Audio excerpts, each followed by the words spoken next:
I'm joined by geopolitical analyst Fanta Kamara. Good morning, Fanta. Welcome to a new day. Good morning, Priscilla. How are you? Thank you so Uh, much for having me. yeah, sure. Oh my God, I just learned. Fanta is a gem, and happy birthday. Thank You you. are my June You sister, and too. I'm so glad to be connected to this brilliant lady. Thank And I'm glad to have you joining us again because you were here sometimes back. But thank you for responding to my invite and coming on to talk to us today. Absolutely. Thank you. I'm only a phone call away. Absolutely. Thanks for inviting me. Sure. All right. Okay, so yeah, we're gonna be talking about Sudan's war. We're gonna be talking about the lives, the loss, and global responsibility, and then we'll also talk about the AES withdrawal from the ICC. But let's begin with Sudan. Right now in Sudan, millions of people are trapped in a war most of the world barely talks about. Families are starving, cities are collapsing, and entire communities are disappearing. Today, we're asking not just what's happening, but why. Who's responsible and what the human cost really is. So, for some of us who may not be aware or have forgotten, let me just remind us about the context. So, the civil war, the one now happening between the Sudanese Armed Forces and the Rapid Support Forces, began in April 2023. They were former allies, now they turn rivals in a power struggle after the failed transition to democracy. But their chaos isn't only between them. You know, there are tens of thousands being killed, civilians targeted, there's massacre, ethnic violence, many more dying from indirect causes like disease, hunger, displacement. When it comes to displacement, millions are being forced from homes. Refugee camps are left with limited resources. Like other modern conflicts, displacement isn't temporary. Many people may never return home. So the much destruction and starvation and disease just happening. Why does this keep happening? Who is responsible when civilians suffer like this? What role do global powers play? Why do some wars get attention and others don't? For some of us, we're just talking about other places. Oh, Israel, and which is also not okay, and what's the place name? Um, Palestinians, the people of that land. Lebanon. Yep. Yeah. So Yep. why do some wars get attention and others don't? What does accountability look like? So that's why, I invited Fanta, and she graciously accepted. So, Fanta, I'm going to be rhetorical if I have to ask this question, even Yep. though because I know most of us are aware, but I will ask you anyway. Let's begin with the question of why do some crises seem to get more global attention and others don't? Yeah, is the adrenaline, right? It's all about interest. Is all about appeal. Is all about selectivism, as I like to call it. Is all about sensationalization. It's all about um, who can trigger certain emotions in a desired audience. And that's a very specific description, desired audience. For CNN, for BBC, they have desired audience. So they're going to present a narrative, or they're going to only cover stories and present it in a way that appeases their audience. You have to understand, a lot of traditional media does not report news authentically, right?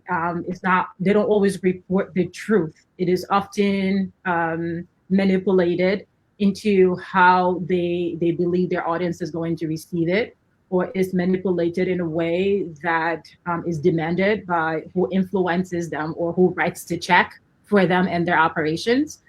So the reasons are quite dynamic, but it is quite sad and is unfortunate because for those who claim to be pro-life, right, you have those pro-lifer out there, um, Mhm. and pro-animals, to have millions or hundreds of thousands of people of lifers dying and animals, right, also dying and not have their voices be silent or not hearing from them. It truly goes back to the selectivism that I was speaking about: selective humanitarianism, selective pro lifeness, selective, and followed by whatever adjective best describe that situation. It is quite sad because it reminds us that no matter how much we want to move away from these compartments that our world, our various systems have placed us, we are still faced with the everyday reality of prejudice, of racism, um, of injustices, and everything that follows, because no one life should be more valuable than the other. A Mhm. Palestinian life is not more valuable than a Sudanese life. An Israeli life is not more valuable than a Palestinian life. A Liberian life is not more valuable than a Nigerian life. A Ghanaian life, an American life is no more valuable than a Liberian life. So until we can understand that we all bleed red, right? I Mhm. slash me open and it's red. You take a blonde hair, blue eye, and slash them open, is also red. God doesn't make mistake. To even defy His creation and His orchestration of His earth, it is absurd that we human can justify um, to look away from certain atrocities, but to honor and platform others, giving preference to one human being versus the other when we really all are the same, irrespective of race, creed, or tribe, or what have you. So there's of course a lot of reasons why the selective nature takes place, but just to summarize, it is just that. It is based on preference: what I want to hear, what I don't want to hear, what I care for, what I don't care for. And at the Mhm. bottom of that, what my sponsors want me to say and what I cannot say, right? My sponsors want me to focus on the Middle East because it's hot and it's in style and it's fashionable, right? Middle East is so hot. Africa, you like, who wants to talk about Africa, right? That's the type of news that gets disseminated. And that's why I always say we have to look beyond just being spoon fed and take the responsibility as human beings still existing, living, breathing in this world that we have been afforded, to just stop being lazy and just do basic research. Don't sit there and be spoon fed by the CNN or like BBC. Go beyond what you're being told to truly understand how it impacts you, because you sit there like in Liberia, you sit there like in Atlanta, you sit there in Paris, in Brussels, thinking that what's happening in Sudan has nothing to do with me. You're fooled, because when you look at Sudan, it's so strategic to the global sphere and also the geopolitics of the world. It controls a massive area of the Red Sea, strategically located between East Africa and the Arab world.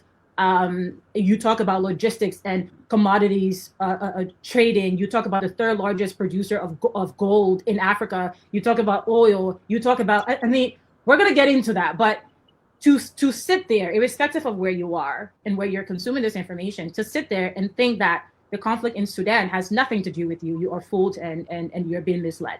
Check your bank account, check the prices at your grocery store, check what you're paying for gas. It ties back to the war and the conflict in Sudan. Thank you, Fanta. Wow.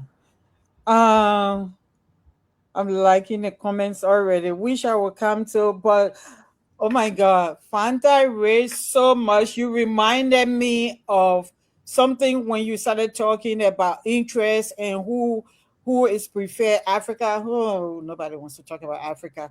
You, It's not that sexy. particular thing when you said, yeah, it just took me back to 2015. I remember I was part of this group, so I came as a Fulbright scholar. Oh, So we all together there were I think 8 or 7 of us, I don't know, but I was the only Liberian. There were someone from Uganda, another we were 3 Africans, someone from Tanzania, um, and the rest from Europe and other parts. Me, no, we were 15 or 11. I don't remember. From my host university.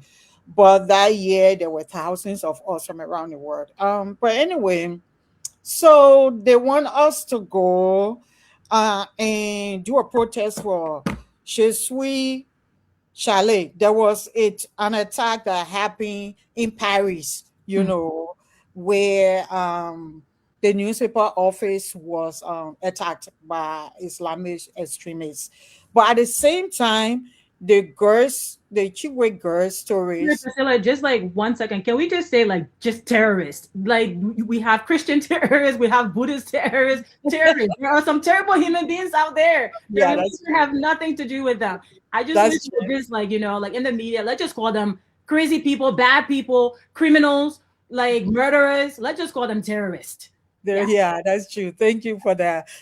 So yeah, there was the terrorist attack there, but so at the same time, what was happening also were that those girls were taken from Nigeria, and now they want us to carry placards doing Je suis Chalet, and I'm like, why? So part of the discussion, I'm like, if we're doing that, then let's do the Chibwe girls, something as well. And nobody when they kept saying, "Oh no, the media is more concerned. The world is looking more at this." And I'm like, "Well, why is the world looking at that alone and not the girls?"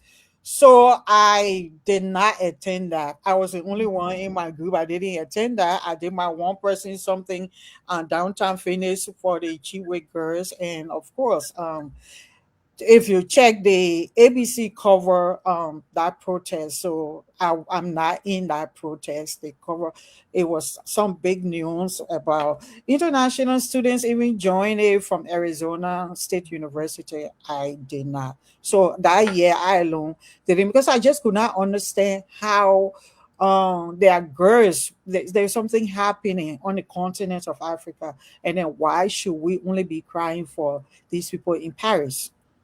And I could go on and on and on with stories like that. But you just reminded me, we had a conversation, we had a presentation at the State Department, and they want us to talk about climate change. And these Europeans say that polar bear is going extinct. That what we're supposed to present on. I'm saying, what does polar bear have to do with me? The theme for this year is if we go, I mean, go look local and go global. So if I'm looking local, I was born and raised in West Point. Sea erosion is wiping out that entire community. You go to Buchanan, the same thing is happening. You go to, I started naming coastal areas from Liberia, and I'm like, so if we're talking about climate change, I rather focus on something more local. I don't know polar bear, or even if it's going extinct, it may be important as a European. It is not important to me. So again, yeah, so they always saw me as she's not a team player, and I went my own way. But the thing is, and I did, and I can share that with you, because there is a digital footprint for things that I've done. So I'm just saying you just brought all of those back to me. I asked that question honestly without even remembering that yeah, sometimes I have resisted those kind of things. Why do they always want to be the one to be the center of global conversations? So thank you for speaking up about that. Yeah, it's quite interesting because they it's almost as if they make it a point to remind you that you're less than. Uh, Yeah, you don't exist. yeah, like you don't exist. Your plight, it's not quite as, should not be as much of a priority as ours is. So your 100,000 lives is equal to one life, right? And it's like who drafted that formulation? What type of metrics should we abide by here? How dare you even challenge my existence as a human being to even deem me inferior? The audacity, who give you, who died and made you the boss of me, right? And this sense of inferiority and superiority complex, we just have to kill it. And the way to kill it is to absolutely be defiant in the face of it. There is no other way. We cannot be diplomatic about it. It doesn't work. It just ends up amplifying the situation and really exacerbating, if anything, the outputs of that. Because you see what happened when the 200 plus girls, and I'm sure it was more than that, were kidnapped. It's so interesting how they just came out with that exact figure, like 200 girls. That's, first of all, it's interesting. Second of all, we saw from that point on the exacerbation of terrorist attacks and more kidnapping. Thousand, then the numbers went to thousands because the 200 got ignored, right? No one covered it. No one paid attention to it. There were lip service given to it by Michelle Obama, like this person, like that person. But that was it. It was performative, right? At best. It was cliche at worst. And we have to sit there and really, in hindsight, look at all of these events and how they've triggered much more atrocious activities because they were not given the level of attention. They were not being prioritized as they should have, or even being risen to the level that a similar event occurring in other parts of the world would be given. And it's sad because you had all these young girls, and I was right there as well. Like, I was in Liberia at the time. I had just repatriated to do the whole Zoom Lion thing. I was there at the time. And I was absolutely there with my placard, right? Like protesting in Liberia along with a few others. If you go back to my old Facebook post, like it's there, as you just rightfully mentioned, digital footprint. We give that so much attention. The people give that so much attention. The media just refuse to elevate the voice of the people to a level that would be able to present justice for those girls. And then it just went on from 200 to thousands. And now, speaking of the Sahel, look at what the Sahel is today. If only we had curbed that first attack. Wow. It all ties together. It does. We will come to it. It all does. My next question was going to be, so when we talk about war, we talk about the money aspect. I heard you really unpack that, so we will come back to it so that you share with our audience on this platform the eloquent way and really brilliant way that you discuss this when it comes to the billions, even trillions spent on. But for now, I wanted us to look at the human cost and impact. Tens of thousands, tens of millions have been displaced, and many of those deaths didn't happen during fighting. Some did, but they happened afterwards. Some of them, and disease and hunger, the collapse of infrastructure. This is what we mean when we say the human cost of war. I just wanted to zero in on this because that was what I titled on the flyer. So that people, we all know what does not just happen on the battlefield. It shapes generation. If others don't know, I know as Liberians, we know, Fanta, and some Liberians that are watching now understand that the long-term consequences include trauma, lost generations, persistent instability. So today, we're still struggling with those kind of things. That's the real cause. What does displacement actually look like for families day to day? What are some of the most overlooked human impacts of this Sudan conflict? So let's put everything in context. And this is a topic that I just wish more, and thank you so much for wanting to cover this. I just wish more people would give a platform to, because it's like it's a catastrophe happening and everyone is ignoring it. Not enough coverage or attention is being given to it. Let's put everything in context. I like to do that by quantifying and qualifying what this actually means in terms of the human impact. You have a country of about 50 million people, a very large country, strategically located, resource rich, right? Has everything it needs, because God does not make mistakes, has everything it needs to feed its people, for its people to thrive. Its only crime was being just that resource rich and its location. Mm. You have 50 million people. About 41% of that are facing, almost 50% of that are facing severe or acute food insecurity. You have 15 million that are displaced. You have, and most of those are children. You have a health catastrophe happening as well. The destruction of health facilities that where people can no longer access any type of basic health care. In fact, UNHCR or MSF, Medicine Sans Frontières, reported that 82% of all global death, so 82% of all global deaths from attacks on healthcare facilities comes from Sudan. Sudan accounts for 82% of all global death that comes from the lack of thereof or destruction of health facilities. You have sanctioned millions of people to death in this day and age. 2026. What type of world does that make us? What type of people does that make us? When we talk about sophisticated systems, when we talk about intellectuality, we talk about innovations, we talk about efficiency, we talk about operational this and operational that. We talk about being a global society.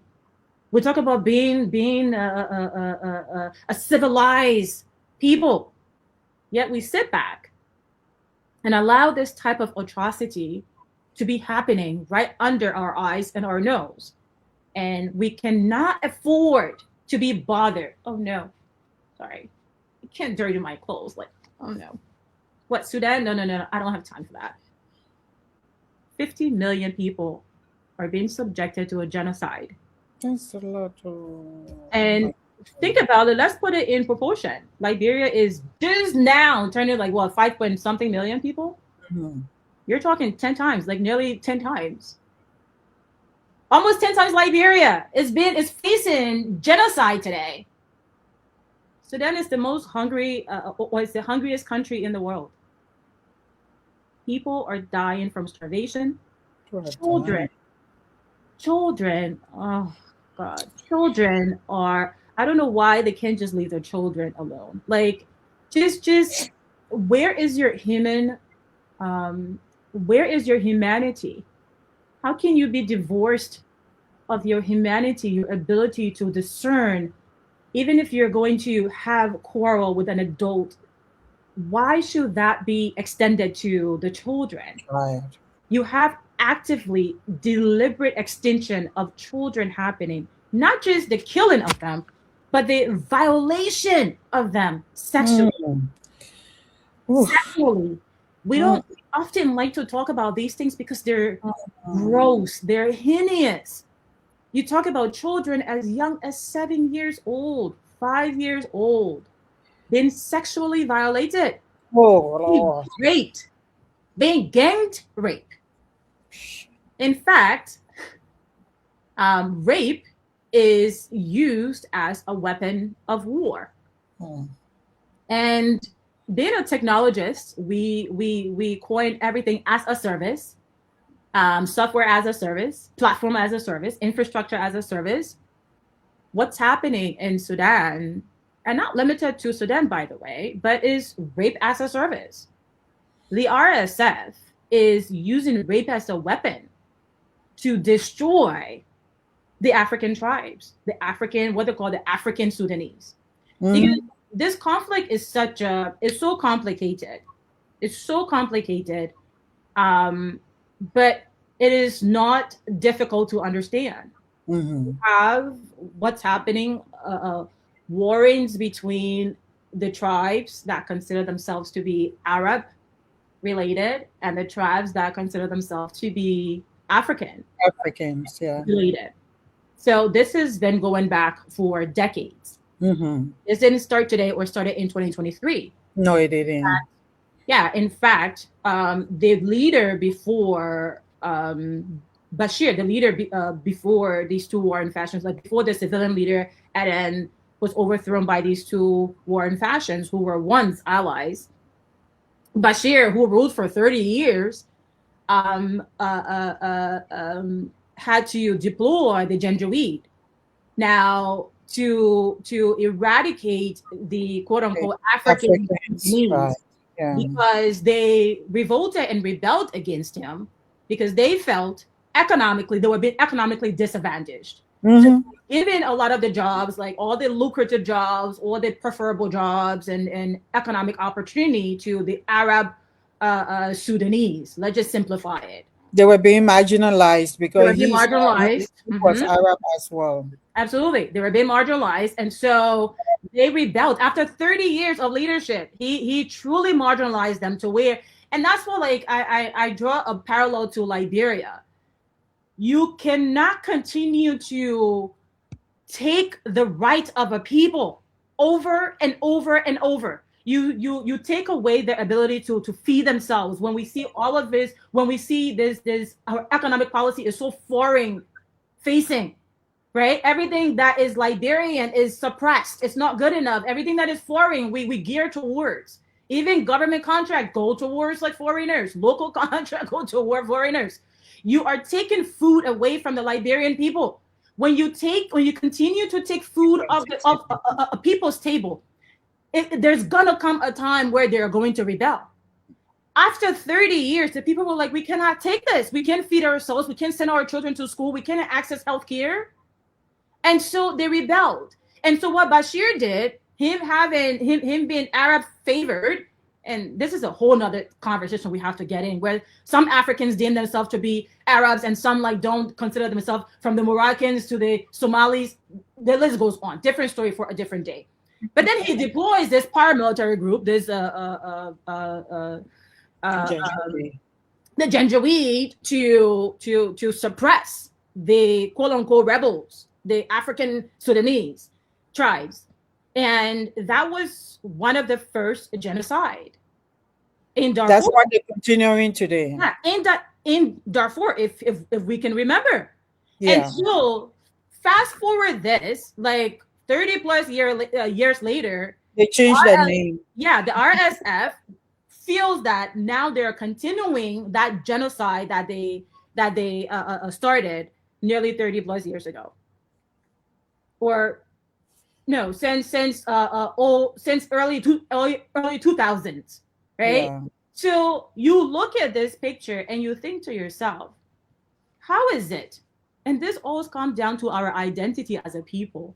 How is it that we are so confused in who we are, that we'll sit there, born on the continent that has given us life and water and food and clothing and shelter, and we say, oh, we can't be bothered to be Africans. Like, what? Don't call me that. Call me an Arab. Or call me a European. Don't call me an African. That we will plunder and kill our brothers and sisters. We'll kill our brothers and sisters to appease who? Right. Foreigners. Right. To appease foreigners. So the human catastrophe in this war is massive. This is a genocide. It's not like a war. This is a genocide. And we have to look beyond the fact that it's between two former allies, the RSF and the SAF. That's a simple explanation. Let's look at the geopolitical context. Who benefits from this war? Exactly. So you're going into my next question. Okay, I'm going to start to ask the question. That's fine. Which is, who is responsible? Who is responsible? Man, Fanta. Yeah. That is so massive, what you just shared. Who is responsible when civilian populations suffer like this? Yeah. And I understand it started from, there is also report and through my research that even the whole quote unquote Arab and Africans division really started from the British. But we don't want to go all the way down that way. But so who is responsible when civilian populations suffer like this? Where should responsibility lie? In government, international organizations, or citizens? Look, the historical context matters. We know that the the the most successful colonial strategy that was deployed to conquer or weaponize against the people was divide and conquer. Divide, conquer. Right? Let's play the simple game, and it's such a simple game. You go to this person, like you beef them up. You are great. You're wonderful. You're superior. You're royalty. And then you go to this other people, right? And you tell them the same thing. And then you provide weapons here and you provide weapons there, and you sit back and you let them kill themselves. And what does that do for you, the colonizer? You steal their gold. You steal their oil. You steal their resources. While they're killing corridor now. While they're killing each other. So when I go back to how strategic Sudan is, I believe it borders 8 different countries. I don't know many countries that borders 8 different countries. Think about that. It controls most of the maritime on the Red Sea, right? It also is centrally located on the Nile. You think about, and then is Africa's 3rd largest gold producer. It also produced livestock. Agriculturally, most people don't know this, and I was surprised. I was so shocked when I came across this, because it's something. Sometimes, if you're health conscious, you go to the grocery store, you pick up a box of, I don't know, whatever, and if you're health conscious, you look at the ingredients, and maybe you see something like gum arabia, gum arabic, and you're like, what the heck is this? I have no idea. Like, where does this come from? You don't even bother to check. But when I started really doing research into this, Sudan provides upwards 90% of all of the gum arabia or gum arabic in the world. For those who are not familiar with what gum arabic is, please just Google it. Let's just learn together. Right? Gum arabic is used as a preservative. So everything that is needed to make your candy, your soda, your yogurt, even cosmetics and beyond. Let me further simplify it so you can identify what I'm talking about. Gum arabia is in everything that you use and consume on a daily basis, from your soap to your toothpaste to your Coca-Cola, your Pepsi-Cola, that M&M candy that you love so much. That Snickers, right?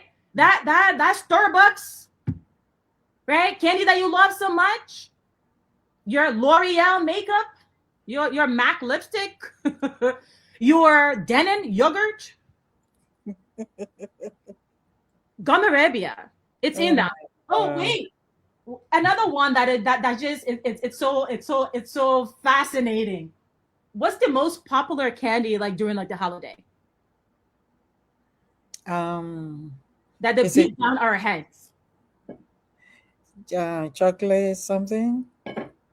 Ferrero Rocher, right? The whole Ferrero Rocher, like, you know, you must have this or you die. Like holidays, romantic, right? Most romantic chocolate. Ferrero Rocher would not exist without the gum arabia from Sudan. Wow. Your Coca-Colas and the rest of the world. That's another story for another day. The type of damage Coca-Cola has done to Africa, the type of illicit engagement it has allegedly supported and allegedly continues to support. Different story for different day.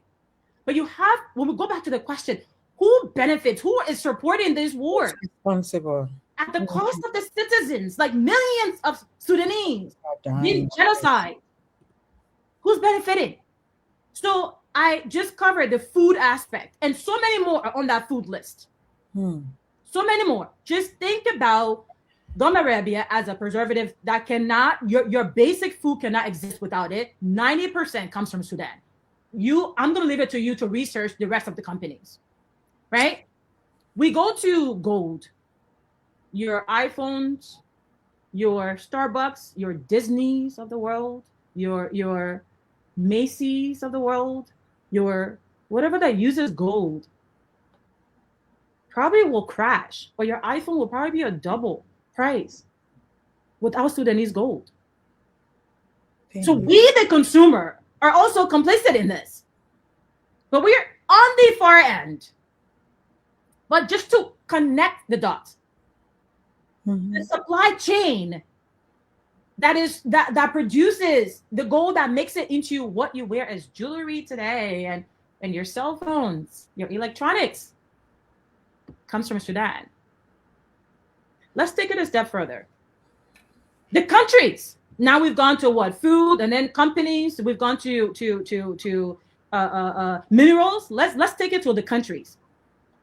The UAE, the United Arab Emirates, Emiratis, Dubai, city of gold. I know, right? Bling, bling. Bling, bling. Bling, bling city. Why? Let me burst your bubble for those who are unaware. How does a country, or let's call it an emirate, who has zero gold mine,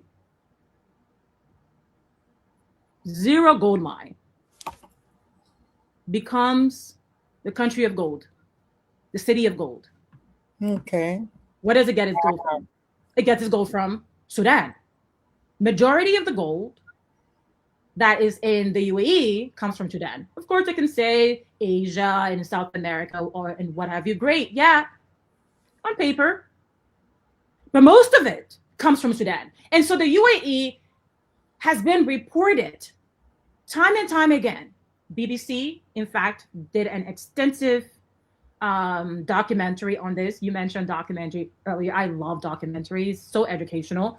BBC did an extensive documentary on this, right? The UN has also confirmed this. Reuters has confirmed this. The UN Security Council has confirmed this, among other reputable reporting sources, that the UAE is actively supporting the war in Sudan. And the reason they're doing that, back again, it goes to interest. They're doing it to access Sudan's gold. The gold that is controlled by the RSF, the Janjaweed, that Bashir wanted to make a legal army, right? That was supposed to be integrated after the coup happened, and they took over. They went against him. He who empowered them, Bashir. They ousted him. Yep. The youth revolted. We want a democratic government, right? The civilian leader came in. The military said that they were going to work with them to do power sharing.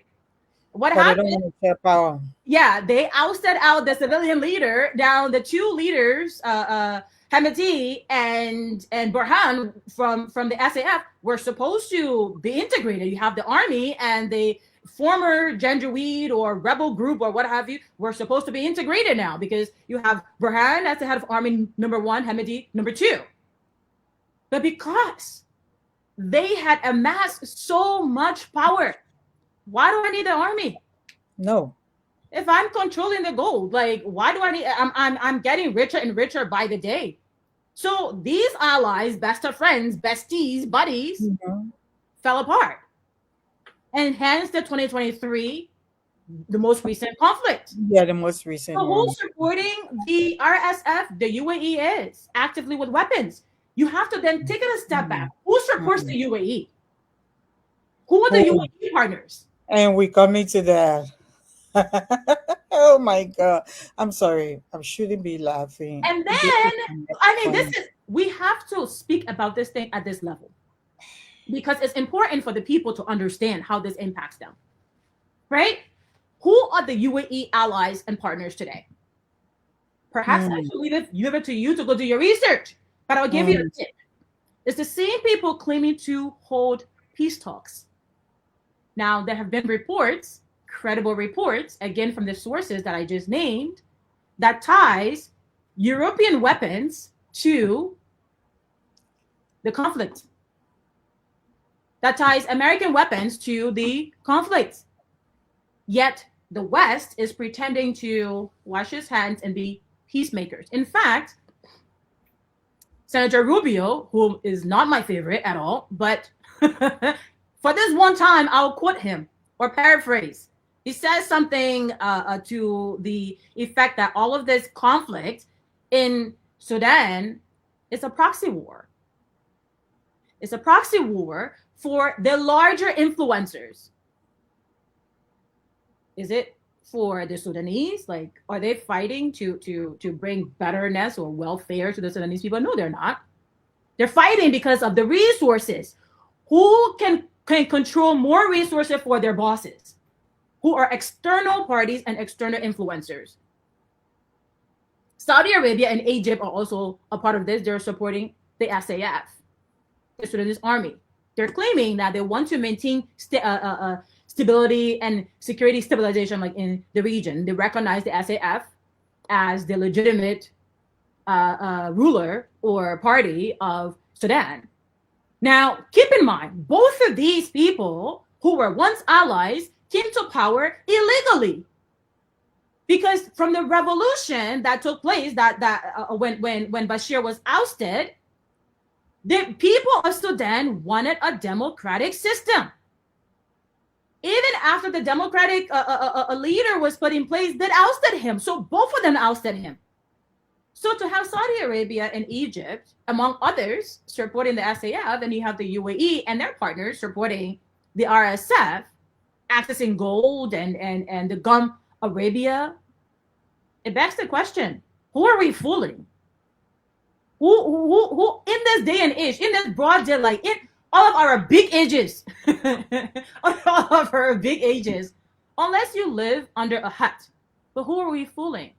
Because it only takes a little bit of research beyond what you're being spoon-fed to understand that everyone has their hands in the cookie jar.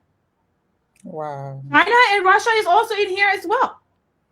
And what is very sad to me,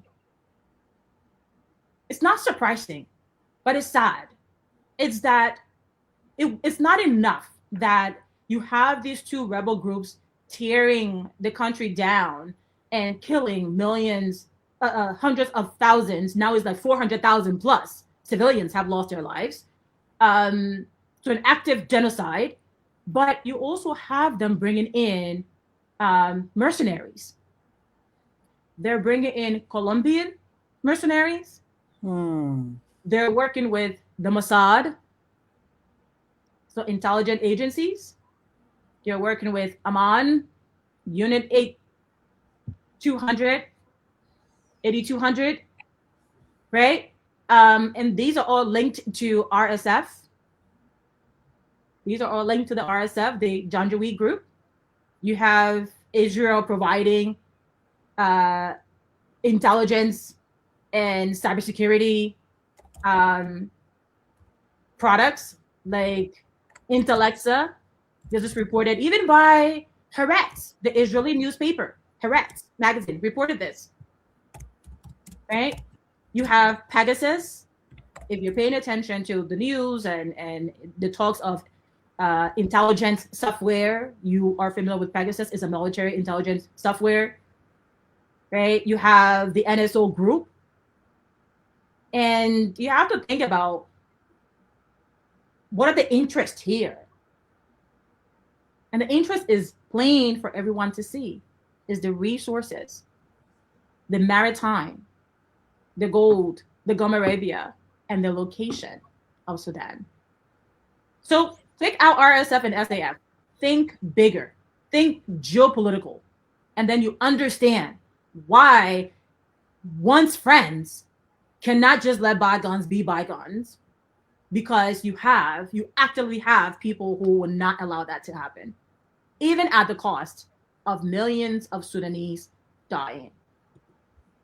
Wow. Wow. Wow. Fanta, that was profound. Wow. Whew, you just gave me so much to chew, and I assume the audience as well. Um, where most of as consumers, our responsibility as consumer. I don't actively um investigate or check for Where is this from?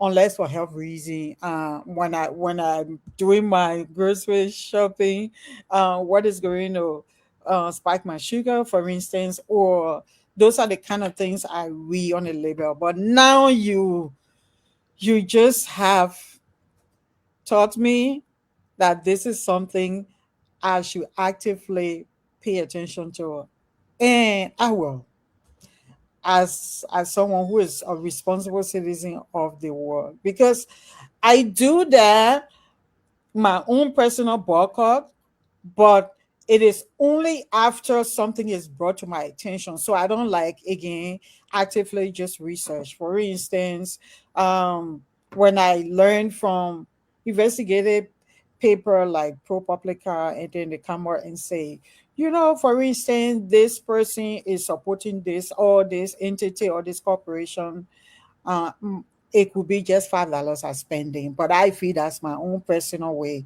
I just stop buying from there. I've done that with Whole Food. I used to like them because I like organic food. From the time I learned that, all they supporting Donald Trump. Now I do only Sprite. And yeah, so and there are others.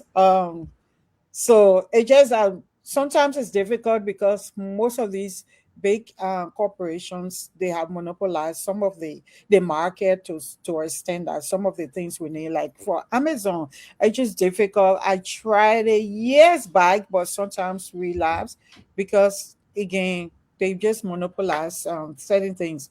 But since years back, then ProPublica published, how they underpay staff even before it went mainstream, how they underpay staff and how they use they overuse the staff, and how we need to question how we want to be prime members, but then your package is there within the same day. At what cost? At what rates? The number of deaths that resulted from people just trying to meet the quota, uh, you know um unreasonable quota set for these Amazon workers, and just so that you get your holiday package or other package. So in the past, I have unsubscribed and stopped supporting those kind of businesses. But now you have given me something new to start looking into. So yeah, so it sounds like, you said something. You say Sudan sin, not your exact words, but the crime Sudan sin is that the land is rich with gold. Um, so that's one of the hidden costs of the war. Trillions being spent on the war. And another one is weapons. Who's supplying these? You also, Fanta also talk about that. In multiple conflicts, investigations have shown that the weapons being supplied to one group often end up elsewhere.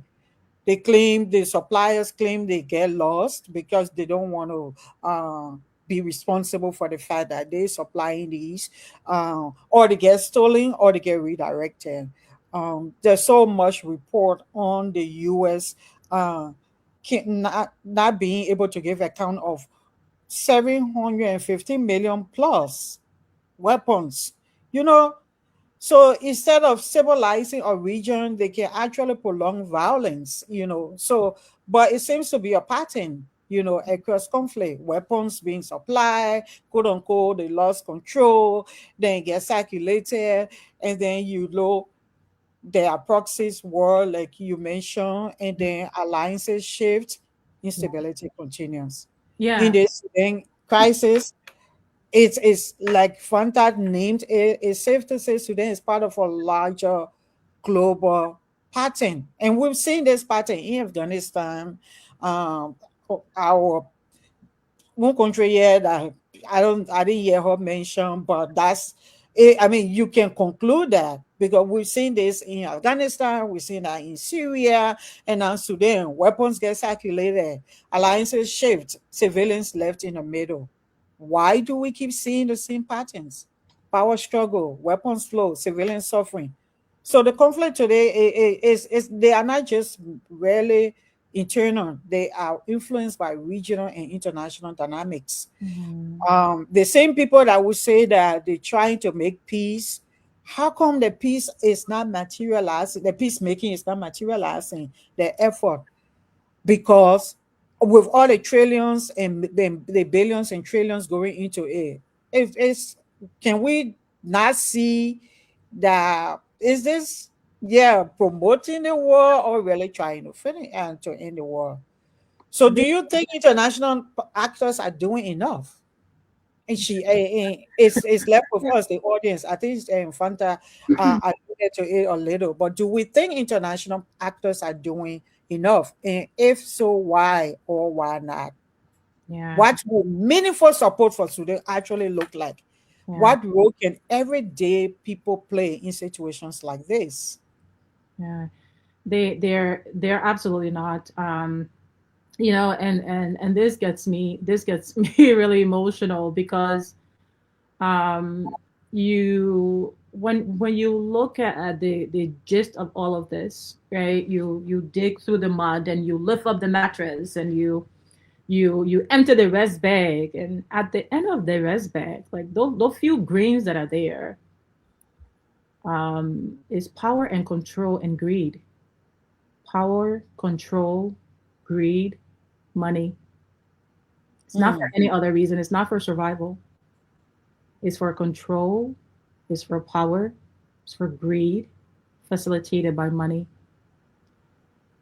You know, France. To your point, France 24 reported that EU defense companies continue to make deals with Emirati firms. This is France 24. And feel free to look this up. Again, we learn together. They're diverting weapons to Sudan, which is a complete violation of the international arms embargo. mm-hmm, mm-hmm, You're not supposed to sell weapons to Sudan based on the previous genocide. It's not supposed to mm-hmm. happen. But It's you not. have European defense companies, and I have some of their names here. You have Donarit from Bulgaria. I may butcher it, so forgive me. You have Safran from France. You have KNDS from France. You have Indra and Leonardo from Spain and Italy. You also have Euro American companies who are benefiting from the destabilization. These are energy companies. So the oil, you have Idris Taha Europe, which is an American energy group. You have Edge Group. So it's to a level, Priscilla, where it can no longer be ignored. You know, long gone are the days of propaganda. Like when they used to come out, when there were no other mediums, no other outlets of consuming news or information, where you had to just rely on a select few media outlets. Mm, Those media outlets were leveraged as propaganda tools and are still being leveraged as those today. They work very closely, different story for another day. This has been declassified, so please look it up. They work with the CIA, they work with intelligence agencies to push out certain narratives. So they're feeding you XYZ about a particular situation. It will be best suited for you to look beyond the veiled. Why is CNN just telling me this part? Maybe I need to, if they're telling me A, maybe I need to go look at B. If they're telling me C, I need to go look at M to understand the ties, the connectivity. mm-hmm. Because to your earlier point, we live in a monopoly. We don't live in a capitalistic free society. What? Where? What? Everyone has the right to compete free and fairly. What type of storybooks like craziness is that? That's Looney Tunes. We're controlled. There's no such thing as privacy. We're being watched 24/7. Our phones listen to everything that we say, everything we do. In fact, even if you turn off your privacy, you know what happens? Your internet, your Wi-Fi, can determine exactly where you are in your house, what it is that you're doing, with or without your permission, and reports back. So Wow. you think that we live in a society that is civilized, that respects privacy, that cares about human welfare and like human well-being is a facade. We need to wake up again from this slumber because this is important. We cannot continue to willfully subject ourselves to systemic abuse and then oh my gosh, why is it happening to me? We are complicit in our own slavery. We're complicit in our own exploitation. The systems that are not designed for our benefit. They tell you, have you ever wondered, going through like the airport, why you need to take off your shoes, why you need to constantly do face recognition. Every time you go there, you have to retake your photo. Do you know why that is? I mean, your face is your face. Your social is your social. Your passport is your passport. Your driver license is your driver license. But they're constantly updating your biometrics.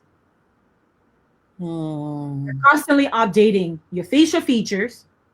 They're constantly updating your biometrics. We talk about biotechnology.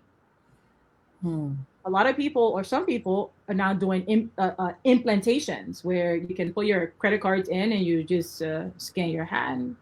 Oh, wow. Technology is becoming more and more invasive, and they sell it as innovation, as efficiency. It'll be so easy for me to just, I don't need credit cards anymore. Oh my gosh, that's so easy. Thank God. We're giving more and more of our civil liberties. We're giving more and more of our natural rights away. We cannot be surprised to think, why is it being done? We have to understand that people don't invest billions of dollars into wars just because we want to take democracy. You must have democracy. Please take democracy. We want you to be democratic people. I'm sorry, what? You want me to practice democracy when you don't even practice democracy? That part. The United States is not a democratic nation. It's a republic. I mean, like, how many of us like knew that? We need to wake up. So when they start pushing something really hard, we need to look into that.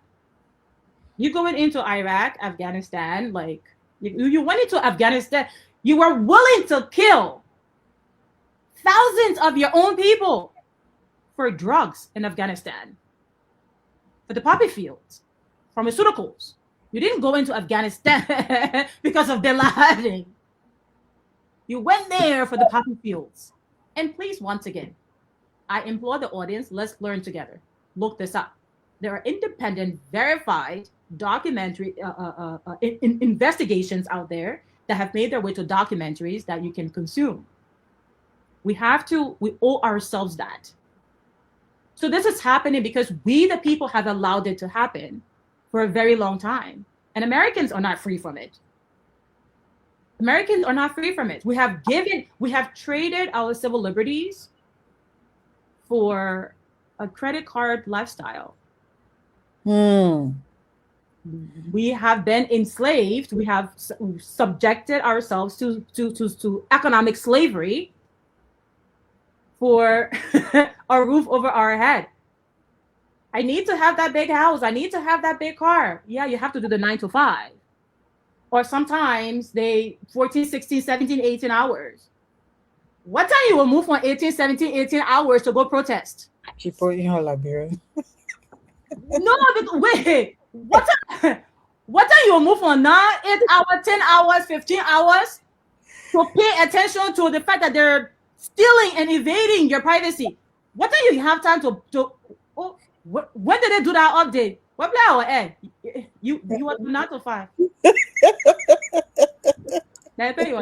want to 9 to 5. Oh my God. And so they design the systems deliberately to occupy your time and distract you from what you ought to be paying attention to. So when you look at Africa, is no different. Our politicians are compromised. Our leaders are compromised. They will give absolutely nothing to sell us out. You look at what's happening, Trump's health deal, right? Replacing USAID, aid, and all of that. It's not Trump's fault because you have to have a receiver. You know what's mandated in those help deals? You as a country have to give the bio data. You have to give the genomic data of your citizens. So the US. I'm sorry, what? What did Mamusu have to do with any decision that is being made that now her DNA is subjected, must go back to a foreign nation? Mm-hmm. Just because Liberia wants $100 million in aid. Mamusu, who have no say in this, DNA and the DNA of her entire generation must go back to a foreign country. Look at what's happening in Kenya. You want to come and build an Ebola facility here to treat Ebola patients here. Knowing and understanding what Ebola is to then infect us while you can then go back to your country. Mm-hmm. I'm sorry, what? We ask, why is this happening? Because we've allowed it to happen. We, the people, are complicit in our own sufferings, in our own enslavement. And so, yes, we can point the finger at the big players, our governments, corporations, but we are subjected to that. We have subjected ourselves to that. So this is not happening in a vacuum. In a vacuum. Mm. They needed resources from Sudan. They needed gold and the Gum Arabia and the land from Sudan. So land theft is not something that is new. So when you identify a strategic land to take it away from a people, you have to cause destabilization, right? To get the people to leave their ancestral land. Otherwise, you go to them and say, "My Priscilla, that land you're sitting on, that land holds like a reserve that I need." You'll be like, "Huh? I'm not giving it to you." They know that's not going to work. But they know if they come and put fire on your house, you will run as fast as you can to leave that. And that's the strategy. We have to simplify it. That is the strategy. They don't play fair. The same thing that is happening in Liberia with B-mounting and the China unions of the world, stealing the people land, mining billions of dollars worth of gold. That's a different story for like a different day. Wow. It's all connected. It is not, these situations are not unique. What's happening in Palestine, what's happening in Lebanon, what's happening in Syria, what's happening in Yemen. It's not disconnected from what's happening in Sudan, what's happening in Somalia. You're talking about like millions of people displaced. Like the neighboring countries such as Chad and Egypt and others are taking in so much refugees that their own systems are crashing. They are absorbing all of that. And that's what they want to happen. Because if you overwhelm the other countries, overwhelm them to where they don't pay attention to anything else. The UNHCR is talking about they need nearly $1 billion just to give to the other countries in aid and assistance to just be able to accommodate the refugee crisis. You don't want people to come to your country. Why continue to create destabilizations in their country? No problem. I don't have to come to your country. But don't come to my country and burn down my house. Where am I supposed to go?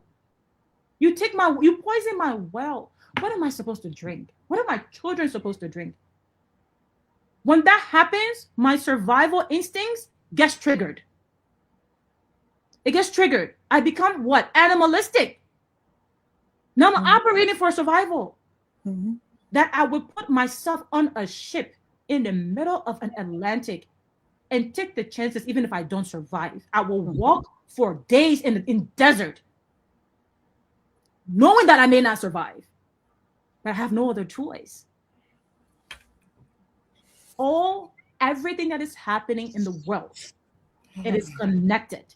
If we understand the geopolitics, we understand why things are happening the way they're happening, and it's benefiting a few people. A few powerful people who are using their billions to influence the millions and influence the politicians who then get blackmailed.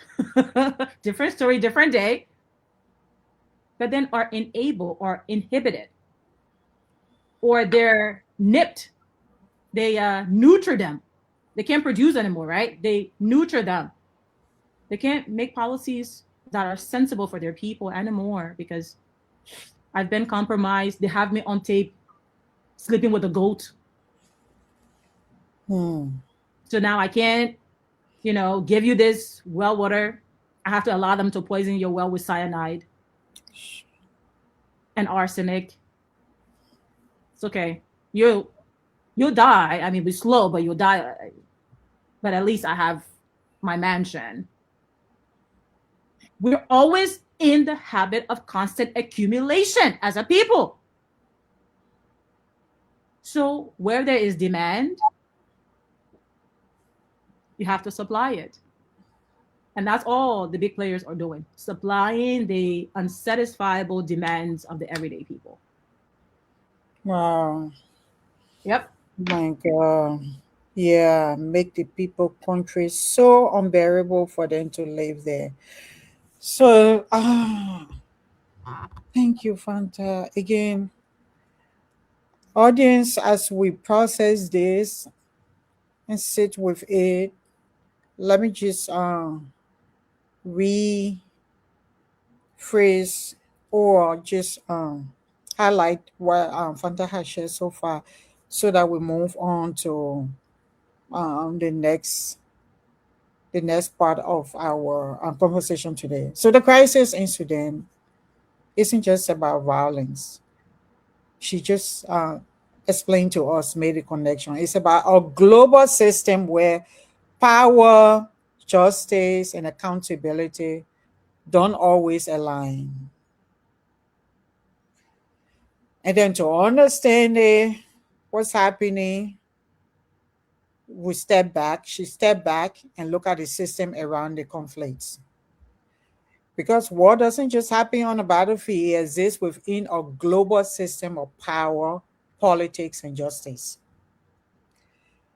Which brings us to another reason why I wanted Fanta here. In recent years, thank you, Fanta. We will come back to Sudan later. But in recent years, or in another development, several countries, especially in Africa's Sahel region, have begun distancing themselves from international institutions like the International Criminal Court or ICC. And the argument is something we can ignore. And you alluded to stuff like that. They're asking, is international justice truly fair? Or is it just shaped by global power? And critics point out that many, and you're one of those, ICC prosecutions are focused on African leaders. At the same time, some of the world's most powerful countries deeply involved in global conflicts, are not part of the ICC or are largely beyond its reach. So, from that perspective, justice can start to feel selective. And when justice feels selective, people begin to question whether it's justice at all. So, the AES countries withdrew from ICC, and how it connects to Sudan war and global power is where what I wanted you to, help us understand. Why do they think? Why do some countries argue that justice feels selective when weaker nations are persecuted while powerful nations remain outside the system? What are some of the examples in recent history that you can share with us? When you have a body as the United Nations, and maybe sometimes it gets some things right. Most of the time, it fails, and it fails miserably. It is performative. The UN was established to as a body that was supposed to serve justice, that was supposed to discourage future atrocities and human suffering, human rights violations. This was the purpose and objective of the UN. The UN today, in its very structure, applies selective interventions, selective engagements, and just gives lip service to atrocities in the world. So it's a bulldog without a teat, or without no teat. It's a big dog, right? It's loud, it's big, but it's a pussycat. It's a big dog, but it's a pussycat. It has no bite. The mere fact that in structure you have the Security Council, you have the General Body or the General Assembly, and you only have 5 countries who have veto powers, but most of those countries are not subjected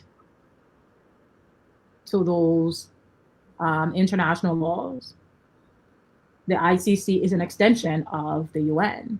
It was meant to prosecute war crimes, crimes against humanity, and XYZ and XYZ. And the ICC gets it right sometimes, but most of the time it fails. When you also have that selectivism, it goes back to that, have that selectivism where larger powers will not subject themselves to the ICC. It makes you question, or am I being targeted? Are African countries or Asian countries or third world countries being targeted? I wouldn't say unfairly, because some of the leaders who have gone there have committed atrocities in their countries. But that should apply to everyone. Because it's not only Africans or Asians who commit atrocities. It's also Americans and Europeans.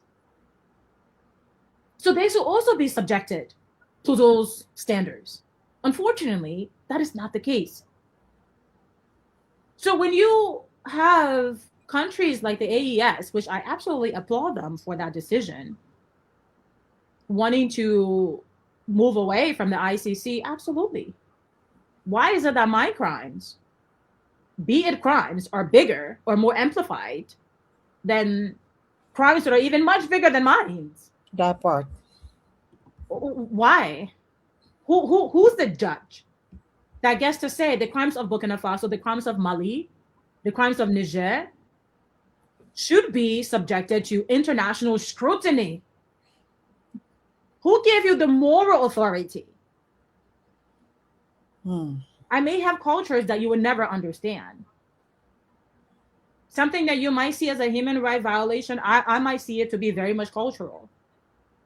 You want to talk about like nobody is propagating this or will ever promote this, but they will often write human rights report about violations or human rights violations in African countries that pertains to underage marriage.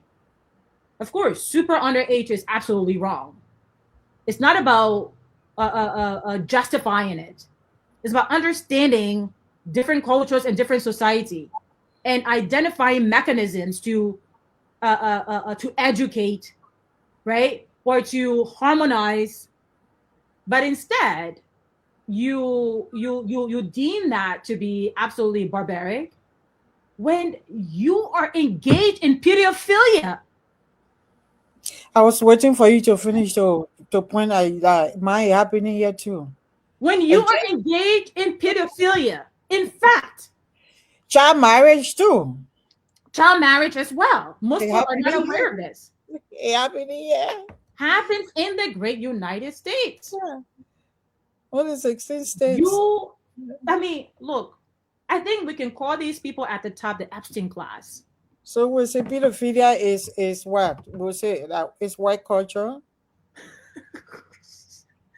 You know how they just coin everything like to make it sound nice, and then they try to legitimize it. So as you know, both left and right, up and down, have been very much in uproar about the lack of prosecution of Epstein and those who were in the Epstein emails. In fact, we know that most of the documents are still not declassified.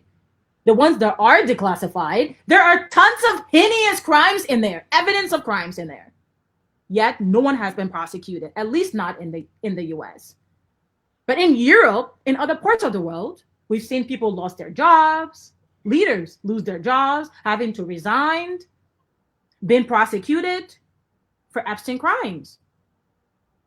But in the US, they're untouchables. In fact, they went so far to release the names of the victims and not the perpetrators, when it was supposed to be the opposite. But then you want to condemn African countries, be it crimes, for what they're doing, but you cannot prosecute the most heinous crime in the world, a violation of a child. We've all seen the videos of 2, 3 year old girls, 4 year old, 5 year old girls having to hold their private parts. If you have not seen these videos, I implore you to please, again, let's learn together, educate yourself. Do a simple Google research of Epstein videos of young girls. They're going to come up. In fact, take it a bit further. Disregard every source. If you say, oh, I'm not going to go to Google, or like, I can't trust Google. Fine, don't trust Google. Go to the Department of Justice, the U.S. Department of Justice website. All the files that have been declassified, they're on the DOJ website. The DOJ website. Go access it. You're welcome. Let me take it a step further. Oh, sorry. I was going to quickly just interject. 80% of sexual, according to report, 80% of sexual assault crimes committed against children are white men. Yeah. So it's 80%. back to the selectivism again, the selective outrage. The selective outrage. Can we just pin that across the board? Just how you're outraged about a crime that's happening in Africa, as you should, as we all should. We should not tolerate it. Mm-hmm. I want to be unequivocal. We should not tolerate crimes against humans anywhere in the world. Mm-hmm. The same outrage will apply to Africa. Let's apply it to the West, and vice versa. That's what some of us are saying. That's what So, we're saying. EAS pulling from the ICC, they're absolutely entitled to do that, and I support them in that, because you can't. Selective justice is not justice. It's like a pig with the lipstick. It's still a pig. It's still a pig. It only has a lipstick on, but it's still a pig. So why continue to subject yourself to this moral authority, this authority that's supposed to give justice, when they don't do that and defeats the purpose? You know, I also am a very much staunch believer in the fact that democracy doesn't exist. That's something that Burkina Faso also just did away with. What is democracy? It's a facade. And there's been PhDs, researchers. I believe Professor Sack was one of them, who said that democracy is a facade. Democracy was structured as a control tool, a control mechanism, to give the people the impression that they actually have a say. So when they feel that way, they feel they have a seat at the table. They're going to be heard, listened to. What does human being likes the most? We want to be heard. We all want to feel seen.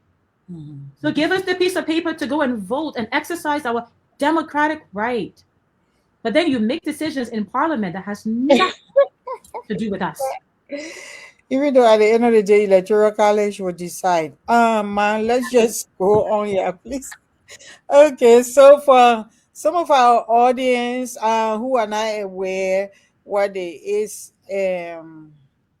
AES is, there are some African Sahel countries like Fanta name, Mali, Burkina Faso, Niger. They are often grouped within AES. Alliance of the Sahel. Yeah, they have expressed frustration wave or move away from the institution like the ICC. And the argument is that international justice systems are not neutral. They reflect global power dynamics. And Fanta already went into that, giving example about if, for instance, like she said, if child marriage is wrong, then What are you doing about pedophilia and child marriage? Also, like in countries like our own country, yeah, what we're saying. Um, so, but here is another argument, Fanta. Okay, so the ICC has persecuted mostly African leaders. She said that. Meanwhile, major global powers like the U.S., Russia, China, are not ICC members or are shielded politically. The U.S. and allies they fund and support conflicts globally, even though they supply weapons that later circulate unpredictably, according to them, because they claim they lost those. All those get lost. So that's why these countries, like the Sahel countries, are saying, how can a system claim fairness when some of the biggest military actors aren't held to the same standard? My question I was coming to Fanta. Some people saying okay, there is another side of this argument that um, for many governments who are withdrawing, it isn't just about avoiding. I mean, they are trying to avoid accountability.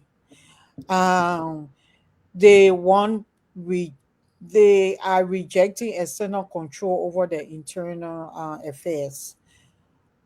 Um, and also there is another aspect that's saying, well, even though it may not be 100% perfect, like you even mentioned that they try sometimes. So it may not be 100% perfect, but do you want minimum justice or absolutely no justice at all?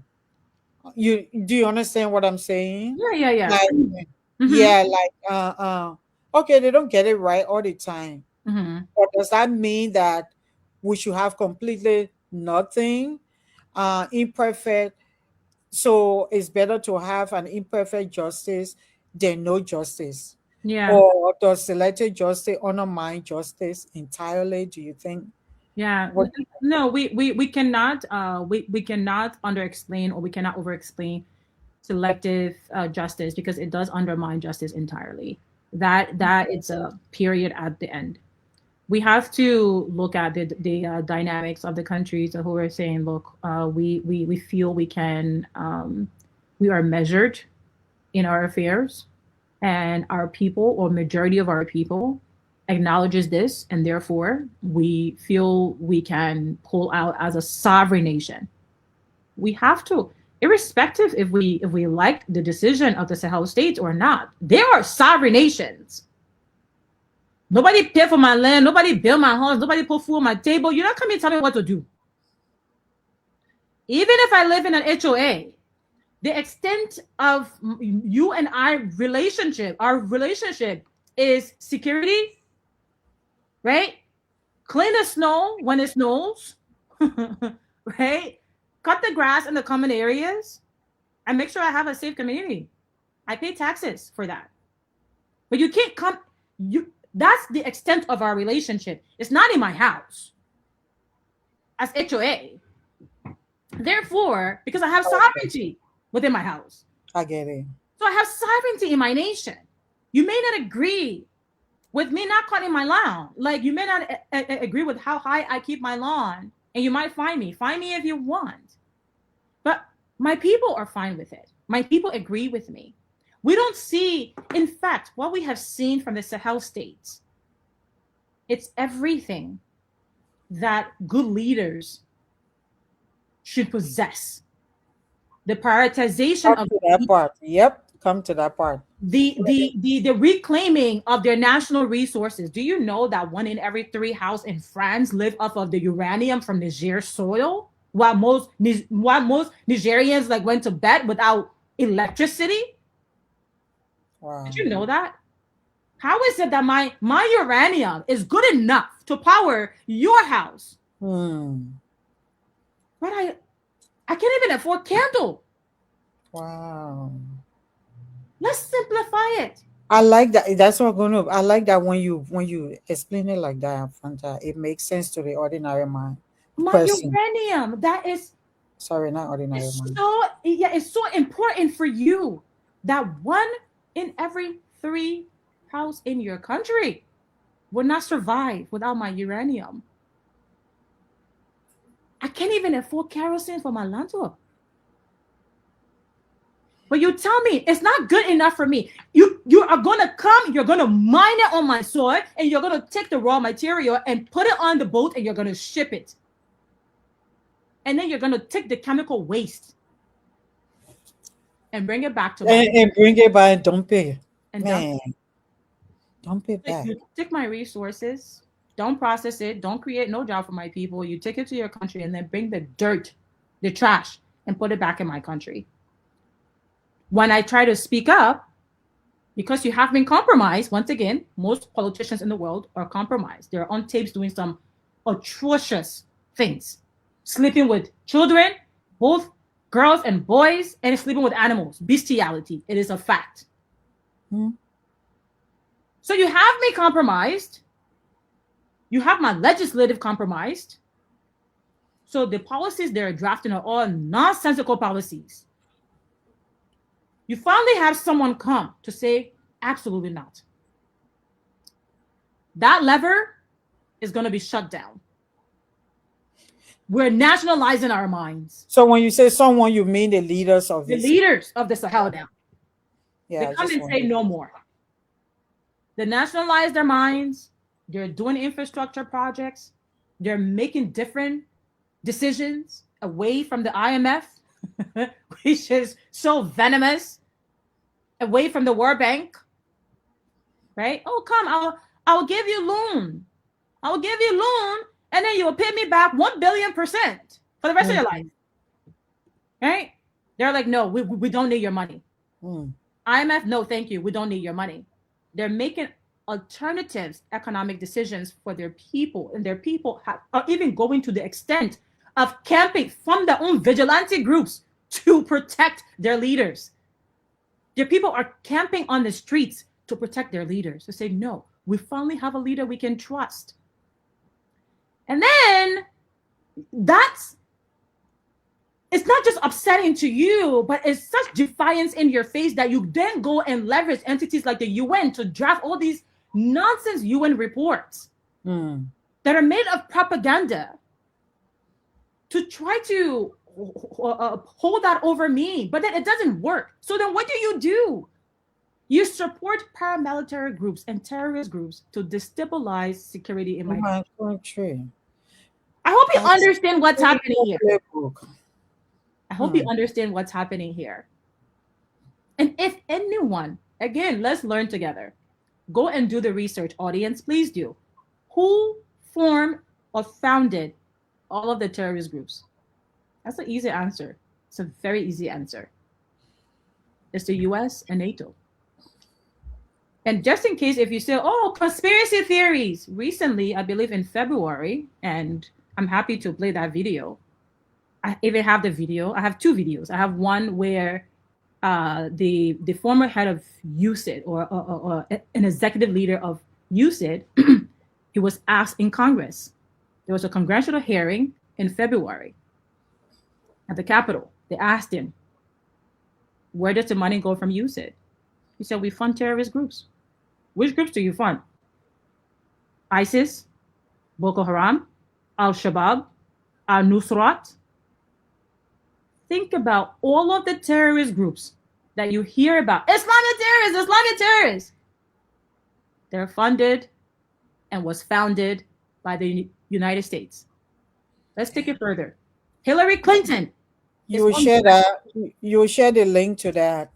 Absolutely. Hillary Clinton is on record for saying this broadcast that we are responsible for this. When they wanted to do away with the Soviets, they funded Al-Qaeda.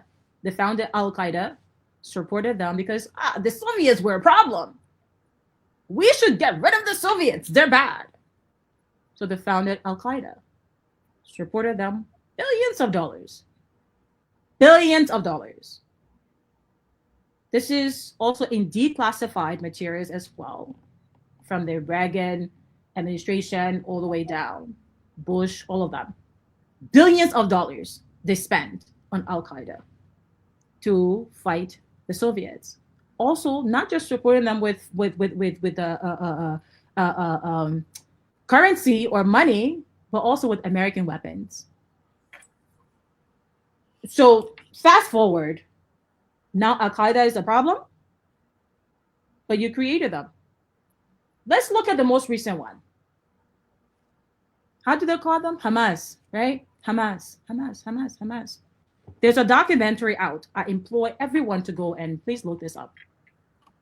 They have blocked it, I think, on free channels, but you can pay for it on the producer's website. It's a documentary on Netanyahu and the October 6th investigation.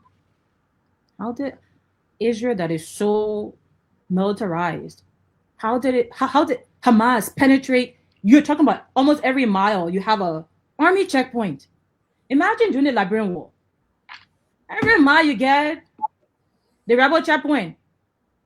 How were you able to penetrate and go cause that type of damage? What they realized was that even beyond October 7th, the creation of Hamas was from Israel, was from Netanyahu and others, I think even before him. And they did this to destabilize any peace deals that were going to happen amongst the Palestinians. And even to date, Hamas soldiers, ISIS soldiers are treated in Israeli hospitals. These are people who are terrorists. Rightfully so. Rightfully so. I agree with you. You tell us you hate them. So how are you treating them in your hospitals? When they're wounded, they go to your hospital and you treat them. In fact, in that documentary, Netanyahu is on record, and people around him in the circle on record for saying he signed a deal with Qatar to give Hamas, I think, $30 million every month. But then you tell CNN that it's Hamas, it's ISIS. Let's leave Palestine. Let's look to Syria. What did Bashir al-Assad did? What did he do for you to destroy Syria? What did you say? You said he was chemically incinerating his people. He was killing his people with chemicals, right? Children. That's the claim you put on him. Those claims were false. Reuters and other international agencies have since done their investigation and said those claims were false. This happened under Obama, the wage war on Syria. He didn't move. Recently, what happened? They funded ISIS, and they said, oh, they were a revolutionary group who there were citizens who didn't want Assad to be there. But again, it only takes a little bit of research. If you're not used to being spoon-fed, you're used to, again, when they tell you A, you go look at B. The president of Syria today, I have this photo as well. The president of Syria today was the head of ISIS. But why would you make the head of ISIS the president of Syria? And Donald Trump is on record for saying, oh yeah, we like that guy. We put him there. We put him there. Please look this up. Forget, it's not Fanta Kamara. Please look that up. So all of the terrorist groups that you claim to hate today, you created. You created as proxy militaries to carry out your bidding. And so when you have states like the Sahel trying to do right for their people, you bring these proxy groups to destroy the little bit of security that they have. And then whatever decision they take to try to re-strengthen that security, you try to propagandize them to the media and to the world that they're doing the wrong thing. If you had countries who were butchering their people, different story. So we go back to selective justice. And wouldn't you settle for a little bit of justice than no justice at all? When when it pertains to countries who are actually doing the right thing, no. For Okay. countries who are doing the wrong thing, sure. But that does not apply to the AES states. Okay. All right. Thank you. So that was about sovereignty and resistance to external control. So countries who want to control their own legal and political processes without the ICC involvement, um, because they see that as external interference or political pressure rather than neutral justice. Um, so, but what's about other government that are withdrawing um, to avoid accountability?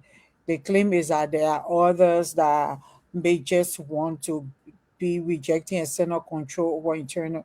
They may not just want to be rejecting external control over internal affairs, but they want to, avoid But it's across the board. prosecution, loss of power, Yeah. um, for yeah, preservation. It should be like, look, if I know that your code is kangaroo code, I'm not coming there. I don't care Okay. if you think that you can give me justice. If I know your code are kangaroo code, I'm not coming there. If you're taking me to court on Friday just so I can still there for for Saturday, so I'm not coming there. You're not giving me justice. Okay. It's performative. Okay. Okay. You know, Like you is said, yeah. who decides what a war crime is, or who gets persecuted, who gets protected? Wow, wow. I think you cover about everything that I had here to talk to you about. Um, so now today we extensively talk about Sudan issue.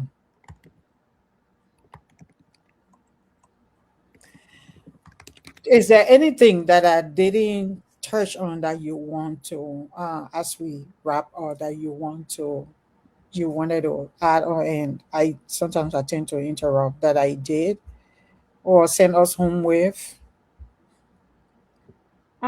I think you were pretty thorough in covering this, in asking the questions to uncover the intricacies of the conflict in Sudan.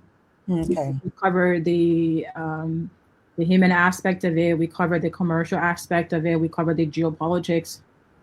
We covered the influencers. We covered even the consumer, right? Mm-hmm. Aspect of this.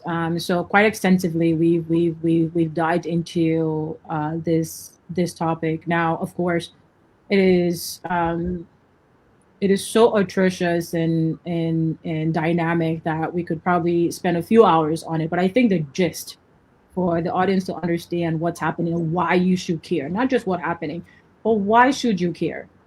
Because we are also complicit in a genocide that is happening in our time. And then a few years from now, we learned about the Darfur genocide, we're going to be learning about it like in our history books. why why wait for it to be printed in the history books for you to read about it, Need to right? read about Um, it. and then you're not going to get the full story because it is going to be once again selective a selective narrative, Sanitized sanitized. and Yeah, well absolutely. arranged. Yep, absolutely. And to appease once again a particular audience. Mhm. um, it is so critical to understand that, and to understand that we cannot get used to just being spoon fed. It is our responsibility as fully functioning adults to, with faculties that God has blessed us with, to pursue knowledge and to pursue the truth. You know, that few minutes that we take to dumb scroll or to doom scroll on social media, we can go and educate ourselves about some of these things because they do impact our daily or our day-to-day lives. Gas at the pump, loaf of bread, loaf of a carton of eggs, gallon of milk, they do. We look at what's happening in Iran today, and no one heard of the Strait of Hormuz prior to this conflict.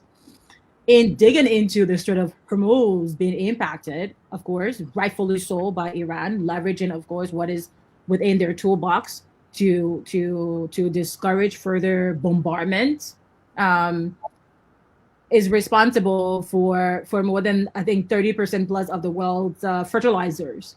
And so without fertilizers, Africans can't grow food or cannot harvest the usual amount of harvest. So you see Liberians paying a lot more for what they will pay for an agricultural product. It is because of is directly tied to the conflict. Without the strait being open, ships do not have access to that waterway. Therefore, they cannot get the necessary thing like agriculture materials to grow the amount of food they need to grow. You cannot get the amount of oil or fuel in as you are supposed to get, and then you see the increase in fuel prices at the pump. And you think, well, what do I have to do with Iran? I have nothing to do with Iran. Well, you need to understand that whether you do or you do not is going to impact your bottom line. And that's why you should care as a consumer. And the way to make your voices heard, get engaged, write your representatives, your senators, your governments, or forget about them. Write to a Coca-Cola and tell them how horrible their engagement in the Sudanese conflict is. Tell them to stop buying gum Arabia from the rebels in Sudan. Write to Apple. Write to Disney. You can do that. Look, perhaps we'll have this conversation for like another day. We will. Yeah. I'm doing some research on bee mountain in Liberia and the atrocities they are committing in Grand Cape County. They are taking upwards $1 billion every year in gold that makes its way into Disney, into Apple, into Nvidia, into Starbucks, into Macy's, and so many others. And the people of Grand Cape County and that region, Bumi Bopolo, gets poisoned with cyanide and arsenic. The Associated Press, the Gecko Project, Washington Post, ABC, the Pulitzer News have all covered this extensively. So when you talk about, do we have evidence? The evidence is overwhelming. The evidence is overwhelming. Yet our government is doing absolutely nothing about it. So I'm doing some work with that.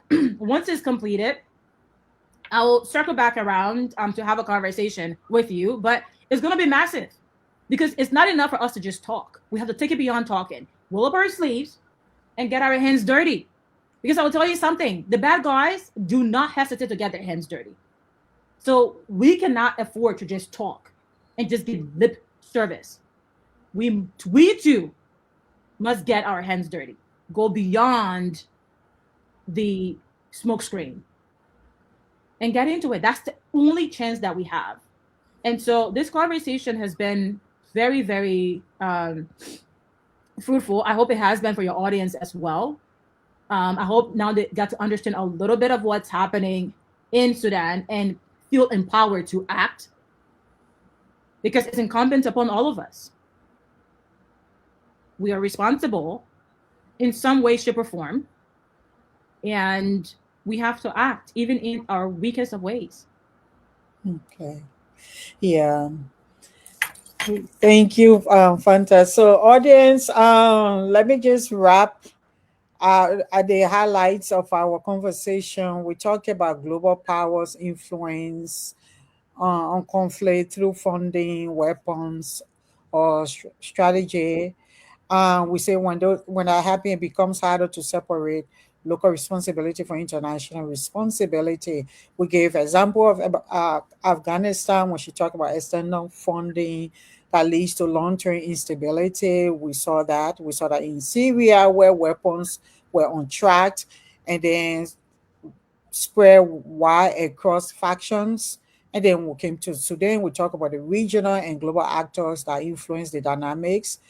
We said these patterns make some countries question whether justice systems reflect reality or just politics. And that led to the fact that some people don't trust that there is fairness in global bodies like the ICC, because when countries start asking who decides what a war crime is, even us ordinary people, who gets persecuted, who gets protected, uh, When trust in global institutions break down, withdrawal becomes the form of protest. That's what the Sahel countries.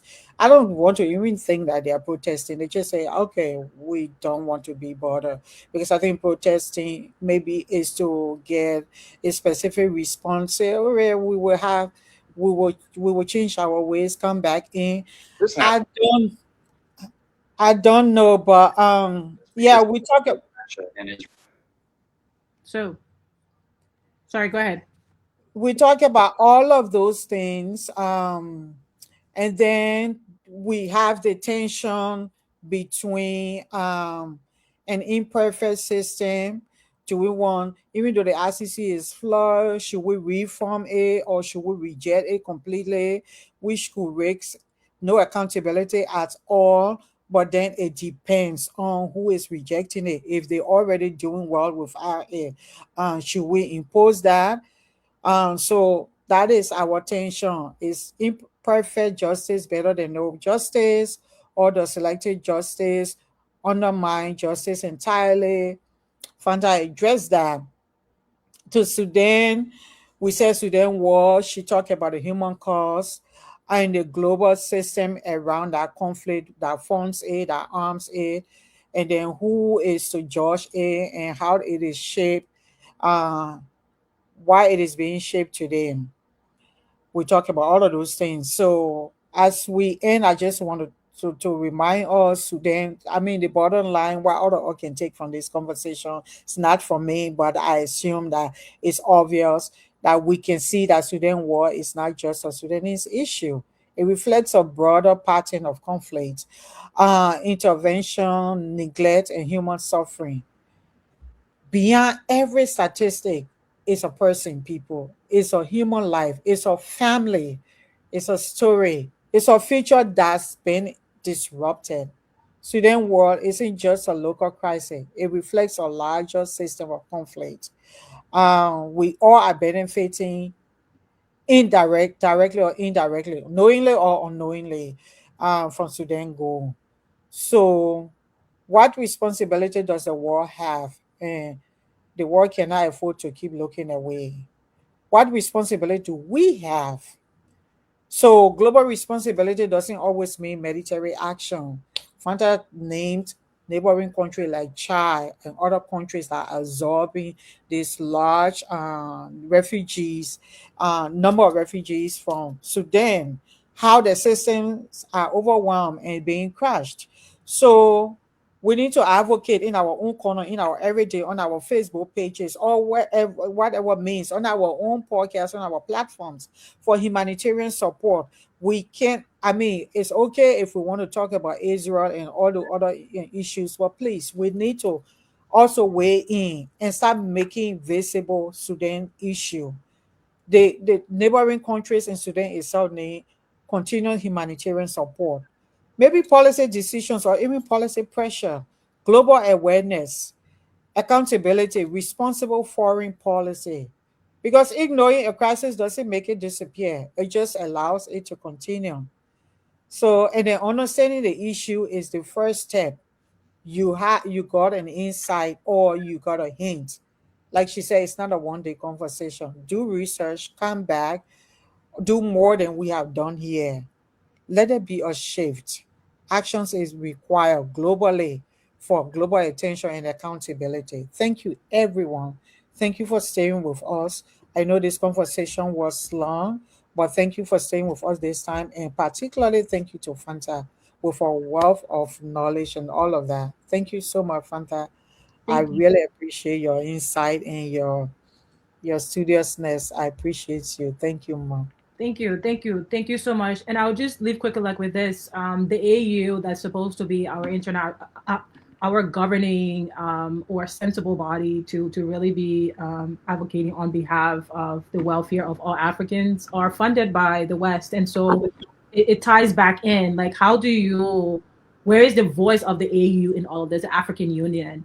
How can they serve Africans when they're also when 70% of their budget comes from the Western world, who are pursuing the resources? And yeah, it's a but thank you for having me. Wow.